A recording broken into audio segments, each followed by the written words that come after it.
everybody, this is Bill with Burromax Mini Bikes. We just got our new 1600R in, and we're going to do a little video here on unboxing assembly and show you what we got. So here we got, looks like all of our hardware here. We have our front fender. Here we have foot pegs. We have a rear fender. Hefty little tool kit, nice little bag there.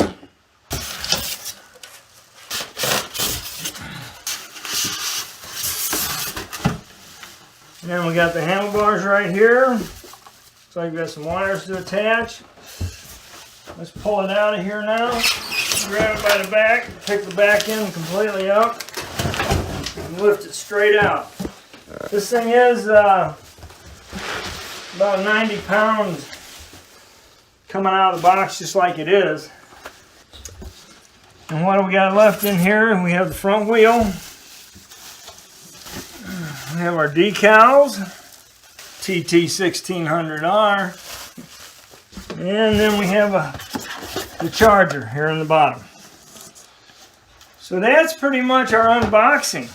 We got it all out. Now we got to put it together and see what she looks like all together. And I'm just going to take and set this little guy right up here. Right there. So we got our front brake attached but hanging here, so be careful with that. It has the screws in it to mount it. Our handlebars, we left the foam on them so we don't damage or scratch anything. We got some wires here we got to hook up when we get that far. Let's come over here and see exactly what was in the box. So they sent us some wire ties. We got handlebar riser bolts. We have a front axle with the spacers. We have our foot peg mounting bolts with the 4 nuts. And we have 3 front fender bolts and 3 rear fender bolts. We have 2 foot pegs, a right and a left. And it does matter which is which because they fold towards the back. So this is going to be the right and this is going to be the left. We have a front and rear fender. This will be your front. This will be your rear. And then our front wheel with the brake and tire and everything. Our charger and our decals. And this here is really nice. It's a tool kit. And the tools in it, we're going to use them to assemble this little bike. Got a nice carrying case there. 1, 2, 3, 4, 5 Allen wrenches.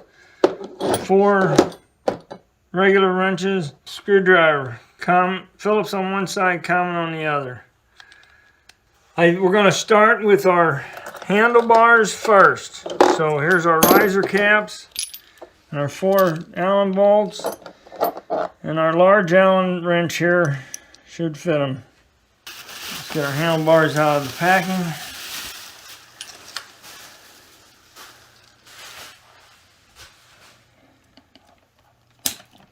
Keys are wire tied on it. Let's get them out of the way. Okay, so now we got the handlebars all unwrapped. Let's get these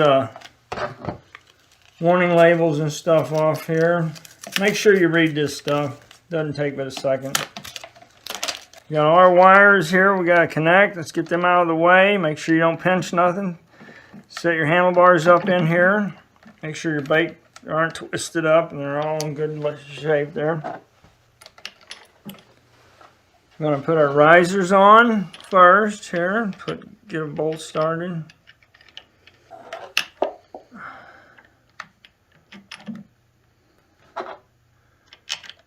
And each one of them.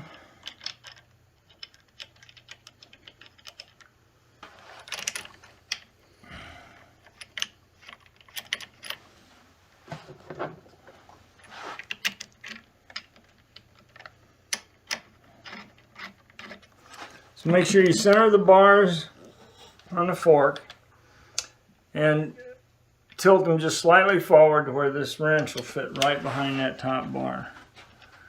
like that. And that's a pretty good position for most folks for the handlebar positioning. But just for starters, just make sure you're centered in the risers.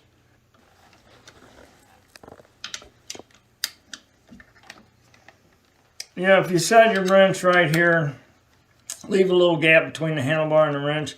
This is a good position to start in. Tighten them up good and tight.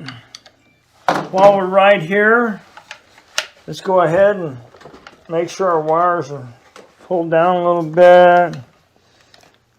Let's hook up our wires. Now on this little guy, these are all color coded. We've got a black, a red on the brake. So this brake is red.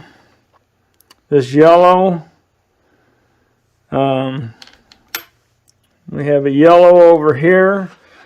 So we want to tailor our wires just a little bit. If you twist around, you'll find it'll fall in a little slot and it snaps together. These are water resistant connections, so hopefully that'll help with any rain or anything that you get caught in. So red to red. These don't have to, they don't snap together real hard, but you want to take and make sure that you're gentle with them to the fact you'll feel it come into place and then snaps together. Goes right in there. Just the throttle. Yep. Snaps right together. So now we're going to pull our wires down. Here, come over this side. Alright, so stuff your wires down in there a little bit. Get them a little more comfortable. We're going to loosen our levers up. We're not going to adjust them exactly yet, but we're going to spin them up here to where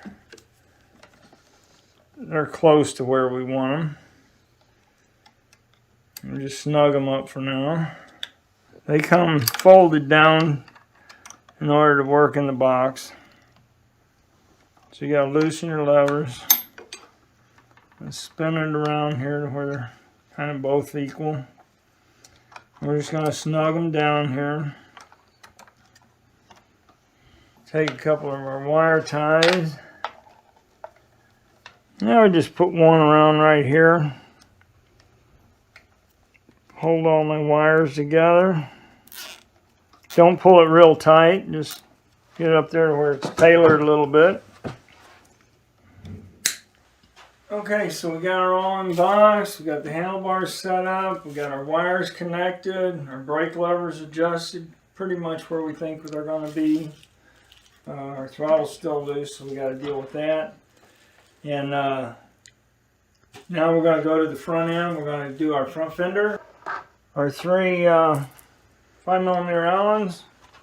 Put the front bolt in, bring it right up there, and get it started good. Alright, don't snug it yet, but run it up very close. Now the back one, find the hole there, and straighten your fender out, it'll go right in for you. And then put your third one in.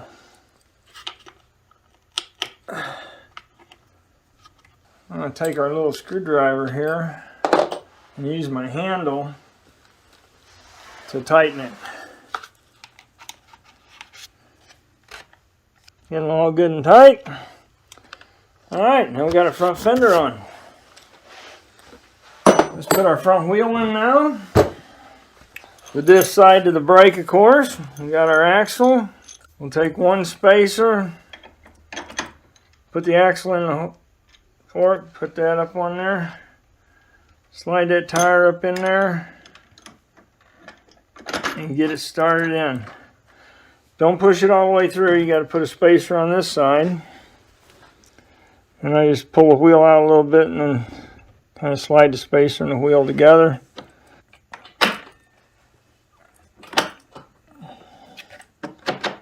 Square it up there and slide it in. Put your nut on. A 14mm for the axle side and a 17mm for the nut side. We'll tighten that dude up. Alright, and the front wheel.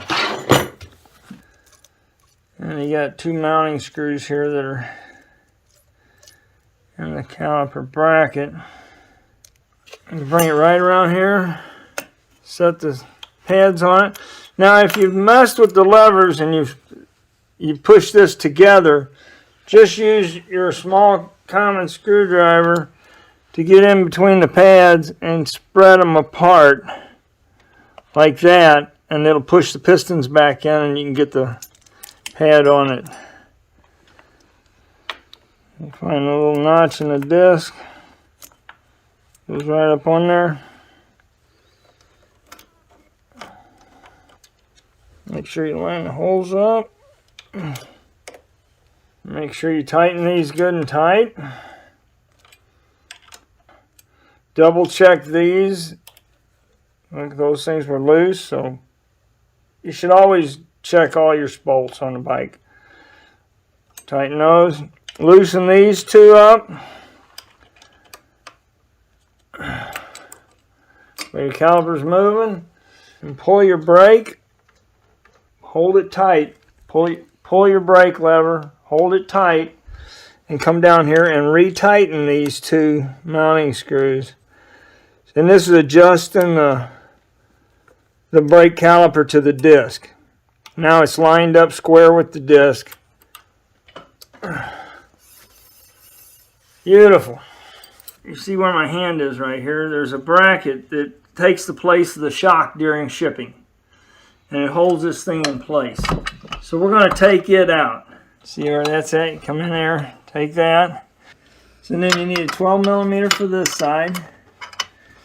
You just hold on to that and screw this out. It's not really tight, so it should come right out easily. And pull that out. And now let the bike forward.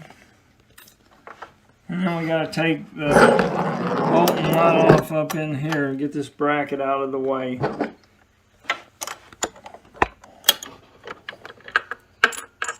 You see our shock is up in here. And the bottom bolt that came out of the bracket, you're going to reuse as a shock bolt. Put it right to the bottom shock bolt and mount there just like that.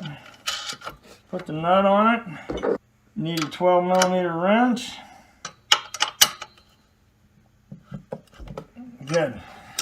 Our rear fender and the 3 screws that hold it on. Screw in first. So set this up in here.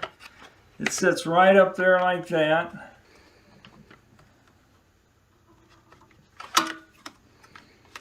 Don't try not to cross thread anything, guys. This is all brand new, so it's not. We have they have to fold back to us, so this is going to be our left side, and this one's our right side. Set that dude up there, put a bolt in, and a nut, put another bolt and nut in. Do the same thing on the other side. You have 14 and a 13, 14 millimeter on the nut, 13 on the bolt, and tighten that dude up, tight as you can get them. And we're going to adjust our throttling gauge. We want to get it tightened up. Right there, right behind the lever is our locking bolt. And you want to tighten it down. Okay, so we've got it all assembled now. We've got our front wheel, our brakes. We've adjusted everything here, our levers. We want to take and turn this baby on and see what we got. Oh, look at that. Nice side lights, halo headlight, and yes, the LED works great. Got our USB port here. It's all lit up and ready to go. Yep, the horn's working. Got a gauge here. Has a tripometer.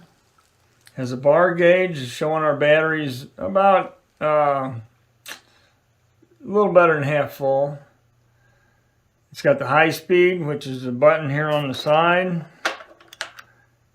It's high and low.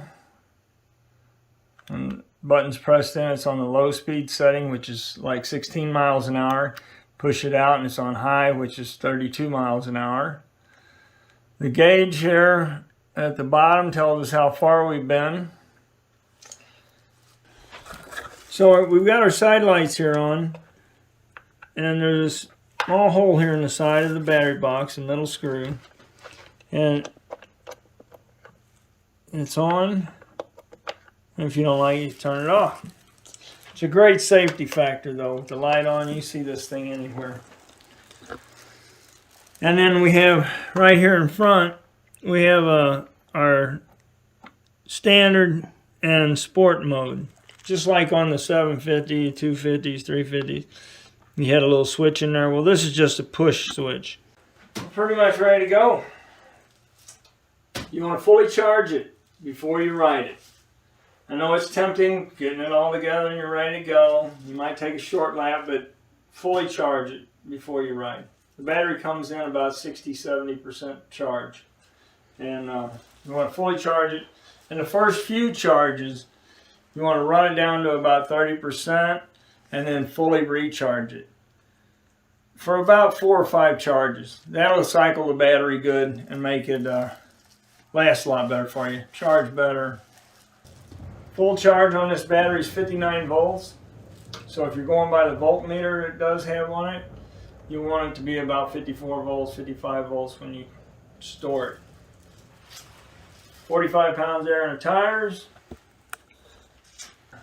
You're ready to go here, guys. Let's go take this thing out for a ride. What do you say?